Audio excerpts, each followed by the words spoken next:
Governor Arif Muhammad Khan കൊച്ചിയിലുണ്ട്. അതാണ് ഉദ്ദേശിച്ചത്.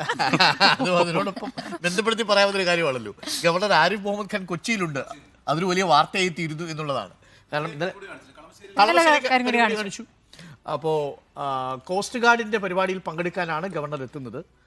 48ാമത് racing day പരേഡിലാണ് പങ്കെടുക്കുന്നത്. പക്ഷെ അവിടെ കനത്ത സുരക്ഷയായിരിക്കും, ആ ഭാഗത്തേക്ക് പോകാൻ അത്ര എളുപ്പമല്ല. അതെ, മാത്രമല്ല CRPF സുരക്ഷ ഏറ്റെടുത്തതിന് ശേഷവും SFI പ്രതിഷേധം നിർത്തിയിട്ടില്ല. ഇന്നലെ കളമശ്ശേരി കണ്ടത് ആ കാഴ്ച. അല്ല, അവിടെയാണ് ഒരു ഓപ്പർച്യൂണിറ്റി വരുന്നത് ഇനി SFI സംബന്ധിച്ചിടത്തോളം. അതായത് ഈ ഒരു ഡ്രാമ ഇനി കാണിക്കാൻ കഴിയില്ലല്ലോ. അതുകൊണ്ട് ശക്തിയുക്തം സമരത്തിലേക്ക് ഇറങ്ങാം. CRPF SFI എങ്ങനെയാണ് പ്രൊട്ടക്ട് ചെയ്ത് നോക്കട്ടെ. CRPFനെ സംബന്ധിച്ചിടത്തോളം CRPFന് ഗവർണറെ പ്രൊട്ടക്ട് ചെയ്യാനേ പറ്റുള്ളൂ. അവിടെ ചെന്ന് പോയി SFIക്കാരെ പിടിച്ചു മാറ്റാൻ പോലും പറ്റില്ല. അവരെ തൊടാൻ പറ്റില്ല. ആകെ വേണമെങ്കിൽ ഒരേ ഒരു കാര്യമുള്ളത്, ഈ അടുത്തേക്ക് എത്തിയാൽ ജീവൻ അപകടമുണ്ടെന്ന് കരുതിയാൽ തോക്കെടുത്ത് പ്രയോഗിക്കാം. പ്രയോഗട്ടെ. അടുത്തേക്ക് എത്തുന്നില്ലല്ലോ. അപ്പൊ പോലീസ് എന്താണ് ചെയ്തത്, അത് തന്നെയാണ് ഇപ്പൊ ചെയ്യാൻ പോണത്. മാത്രമല്ല അതിനകത്ത് വേറൊരു കുരുക്കും കൂടെ. CRPFന്റെ കൃത്യമായ ഗൈഡ് ലൈനിൽ പറയുന്നുണ്ട്, ഏതെങ്കിലും തരത്തിൽ VIP പ്രകോപനമുള്ള സ്ഥലത്തേക്ക് വന്നാൽ ആ സ്ഥലത്തേക്ക് ഇറങ്ങരുത് എന്നൊരു ഡയറക്ഷൻ ഉണ്ട് സെക്യൂരിറ്റി നോംസ്. അത് പാലിക്കാൻ ഗവർണറും ബാധ്യസ്ഥനാവും. അപ്പൊ ഗവർണർക്ക് പുറത്തിറങ്ങി ഗവർണറുടെ ആഫീസ് കൂട്ടി അങ്ങനെ പ്രകടനം നടത്താൻ കഴിയും എന്ന കാര്യത്തിൽ സംശയമുണ്ട്. അപ്പോൾ അർജുനാണ് നമുക്കൊപ്പം ഉള്ളത്. അർജുൻ, എപ്പോഴാണ് ഈ പരിപാടി? ഇന്ന് പ്രതിഷേധം ആലോചിക്കുന്നുണ്ടോ SFI? സ്മൃതി, എന്തായാലും ഇന്ന് അത്തരമൊരു പ്രതിഷേധത്തിന് സാധ്യതയില്ല. കോസ്റ്റ് ഗാർഡിന്റെ പരിപാടിയിലാണ് ഗവർണർ പങ്കെടുക്കുന്നത്. കോസ്റ്റ് ഗാർഡ് ദിനത്തോടനുബന്ധിച്ചുള്ള പരിപാടിയാണ്. അത് കപ്പലിലാണ് ഈ പരിപാടി. അല്പസമയത്തിനകം തന്നെ കോസ്റ്റ് ഗാർഡ് ഗസ്റ്റ് ഹൗസിൽ നിന്ന് ഗവർണർ ആരിഫ് മുഹമ്മദ് ഖാൻ ഈ കപ്പലിലേക്ക് എത്തും. അതിനുശേഷം കടലിൽ ഏതാണ്ട് 20 കിലോമീറ്ററോളം ദൂരം ഈ കപ്പൽ സഞ്ചരിക്കും. ഇതിൽ വിശിഷ്ടാതിഥികൾ, അതോടൊപ്പം തന്നെ കോസ്റ്റ് ഗാർഡ് ജീവനക്കാരുടെ കുടുംബാംഗങ്ങൾ, അങ്ങനെയുള്ള ആളുകൾ മാത്രമാണ് ഉള്ളത്. മറ്റുള്ളവർക്ക് ഈ ഭാഗത്തേക്ക് പ്രവേശനമില്ല. എന്തായാലും ഈ 20 കിലോമീറ്റർ ദൂരം പോകുന്നു. അവിടെ നിരവധി അഭ്യാസ പ്രകടനങ്ങളും മറ്റും നടക്കുന്നു. അതിനുശേഷം ഉച്ചയോടെ മാത്രമാണ് തിരിച്ചെത്തുക. എന്തായാലും ഈ കോസ്റ്റ് ഗാർഡ് ജെട്ടിയുടെ തൊട്ടടുത്തുള്ള കോസ്റ്റ് ഗാർഡ് ഗസ്റ്റ് ഹൗസിലാണ് ഗവർണർ ആരിഫ് മുഹമ്മദ് ഖാൻ ഇന്നലെ താമസിച്ചത്. ഇന്നും അദ്ദേഹം അവിടെ തന്നെയാണ് തങ്ങുന്നത്. നാളെ മാത്രമാണ് അദ്ദേഹത്തിന് മറ്റൊരു പരിപാടി കാലടിയിൽ ഉള്ളത്.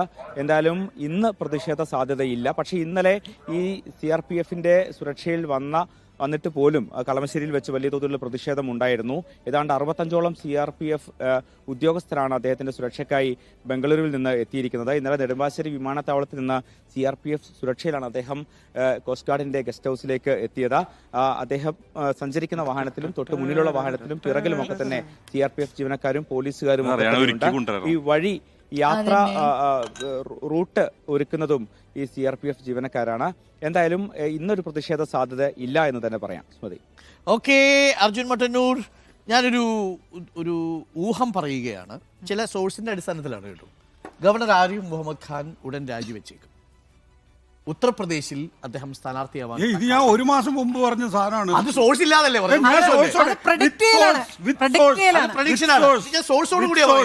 ഉത്തർപ്രദേശിൽ ആരിഫ് മുഹമ്മദ് ഖാൻ ലോക്സഭയിലേക്ക് മത്സരിക്കാൻ ഒരുങ്ങുന്നു. അതിന്റെ ഭാഗമായി ആരിഫ് മുഹമ്മദ് ഖാൻ രാജിവെക്കാനുള്ള സാധ്യതയുണ്ട്. നോക്കൂ അരുൺ, ഇത് ഞാൻ ഒരു മാസം മുമ്പ് പറഞ്ഞാണ്. പോട്ടെ, അത് ഞാൻ ക്ലെയിം ചെയ്യാൻ വിട്ടു. രണ്ടാമത്തെ കാര്യം എന്ന് പറയുന്നത്, പക്ഷെ അതിനുള്ള സാധ്യതയില്ല. കാരണം 80 സീറ്റിൽ ഒരു സീറ്റ് ഒരു മുസ്ലിമിന് കൊടുക്കുക എന്ന് പറയുന്നത് ഇപ്പോൾ BJP പരീക്ഷിക്കാൻ സാധ്യതയുള്ള ഒരു ടാക്ടിക് അല്ല. കാരണം ഈ ഇലക്ഷനിലെ സംബന്ധിച്ചിടത്തോളം ടോട്ടലി ഹിന്ദുത്വ പ്ലാറ്റ്ഫോമിലാണ് മത്സരിക്കുന്നത്. ഈ 80 സീറ്റിലാണ് ഏറ്റവും വലിയ വിജയം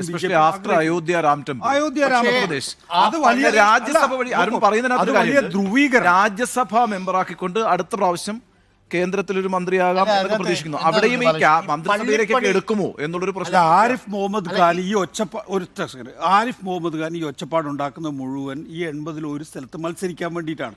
ഇപ്പൊ ഏറ്റവും ഒടുവിൽ ഇപ്പം CRPF പ്രൊട്ടക്ഷൻ കിട്ടിയിട്ടുള്ള അദ്ദേഹത്തിന്റെ ആക്ഷൻ ഉണ്ടല്ലോ, പച്ചക്കള്ളല്ലേ പറഞ്ഞത്. എന്റെ കാറ് കുത്തിയെന്നാണ് പറയുന്നത്. ആ വീഡിയോയിൽ വളരെ വ്യക്തമായിട്ട്